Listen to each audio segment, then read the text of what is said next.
नमस्कार मित्रांनो. भारतामधील सर्वोच्च नागरी सन्मान कोणता? तर त्याचे योग्य उत्तर आहे भारतरत्न. भारतरत्न हा केवळ एक पुरस्कार नाही, तर देशासाठी केलेल्या असामान्य आणि सर्वोच्च दर्जाच्या योगदानाचा सन्मान आहे. पण तुम्हाला कधी प्रश्न पडला आहे का? एखाद्या व्यक्तीला भारतरत्न मिळाल्यानंतर नेमके काय मिळते? फक्त एक पदक आणि प्रमाणपत्र, की त्यासोबत काही विशेष सुविधा आणि प्रोटोकॉलसुद्धा मिळतात?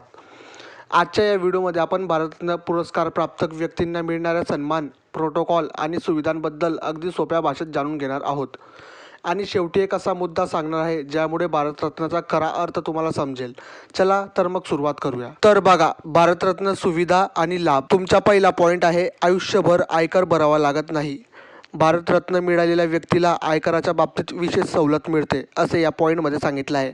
म्हणजे भारतरत्न मिळाल्यानंतर त्या व्यक्तीला आपल्या उत्पन्नावर आयकर भरावा लागत नाही, असा याचा अर्थ आहे. त्यामुळे भारतरत्न हा केवळ सन्मान नसून त्यासोबत काही आर्थिक सुविधा देखील जोडलेल्या आहेत, असे या पॉईंटमधून सांगितले जाते. तुमचा दुसरा पॉईंट, एअर इंडिया आणि रेल्वेमध्ये प्रथम श्रेणी मोफत प्रवास. या पॉईंटमध्ये भारतरत्न पुरस्कार प्राप्त व्यक्तीला प्रवासमध्ये विशेष सुविधा मिळते, असे सांगितले आहे. म्हणजे रेल्वेने प्रवास करताना फर्स्ट क्लास आणि विमान प्रवासामध्ये विशेष सुविधा मिळण्याचा उल्लेख आहे. यामुळे देशभरात प्रवास करताना अशा व्यक्तींना सामान्य प्रवाशांपेक्षा विशेष सवलत किंवा सुविधा मिळते. तुमचा तिसरा पॉईंट, संसदेच्या बैठका आणि अधिवेशनात सहभागी होण्याची परवानगी. भारतरत्न मिळालेल्या व्यक्तींना संसदेच्या कामकाजाशी संबंधित कार्यक्रमांमध्ये विशेष मान मिळतो.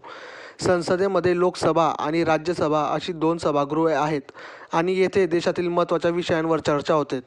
या पॉईंटमध्ये भारतरत्न पुरस्कार प्राप्त व्यक्तीला संसद भवनातील बैठका आणि अधिवेशनाच्या संदर्भात विशेष प्रवेश किंवा सहभागी होण्याची सुविधा असल्याचे सांगितले आहे. तुमचा चौथा पॉईंट, कॅबिनेट दर्जाच्या बरोबरीचा दर्जा.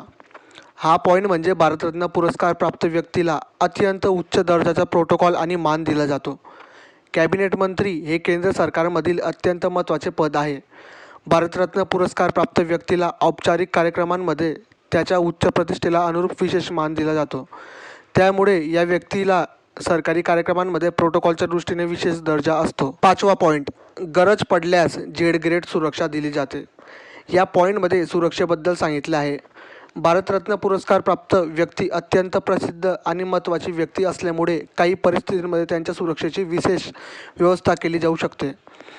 झेड ग्रेड सुरक्षा म्हणजे त्या व्यक्तीच्या सुरक्षेसाठी मोठ्या प्रमाणावर सुरक्षा कर्मचारी आणि संरक्षणासाठी व्यवस्था असणे. म्हणजे गरज आणि सुरक्षा परिस्थितीनुसार विशेष सुरक्षा व्यवस्था केली जाऊ शकते. तुमचा 6वा प्रश्न, VVIP दर्जाच्या बरोबरीचा मान मिळतो. भारतरत्न हा देशाचा सर्वोत्तम नागरी सन्मान असल्यामुळे पुरस्कार प्राप्त व्यक्तीला समाजात आणि अधिकृत कार्यक्रमांमध्ये अत्यंत मोठा सन्मान मिळतो. VVIP म्हणजे अतिशय महत्त्वाची व्यक्ती. त्यामुळे अशा व्यक्तीला सरकारी कार्यक्रम, समारंभ किंवा इतर औपचारिक प्रसंगी विशेष प्रोटोकॉल आणि मान दिला जातो. 7वा प्रश्न, कोणत्याही राज्यात राज्यातिथी म्हणून सुविधा.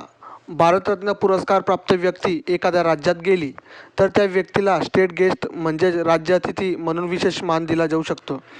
यामध्ये राज्य सरकारच्या प्रोटोकॉलनुसार निवास, प्रवास किंवा इतर आवश्यक व्यवस्थांची सुविधा केली जाऊ शकते. म्हणजेच एखाद्या राज्यात भेट दिल्यावर त्या व्यक्तीचा विशेष पाहुणा म्हणून त्याचा सन्मान केला जाऊ शकतो. 8वा पॉईंट, परदेश प्रवासादरम्यान भारतीय दूतावासाकडून विशेष मदत.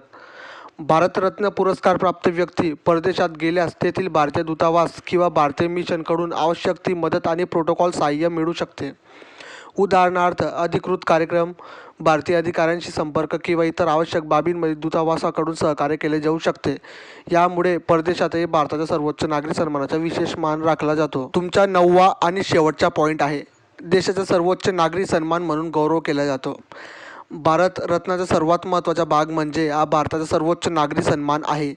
देशासाठी अतिशय उल्लेखनीय आणि असामान्य योगदान देणाऱ्या व्यक्तीचा या पुरस्काराने गौरव केला जातो. त्यामुळे भारतरत्न मिळणे म्हणजे त्या व्यक्तीच्या कार्याला संपूर्ण देशाने दिलेली सर्वोच्च नागरी मान्यता असे आहे. मित्रांनो, अशाच जबरदस्त GK व्हिडिओसाठी व्हिडिओला लाईक आणि चॅनलला सबस्क्राईब नक्की करा.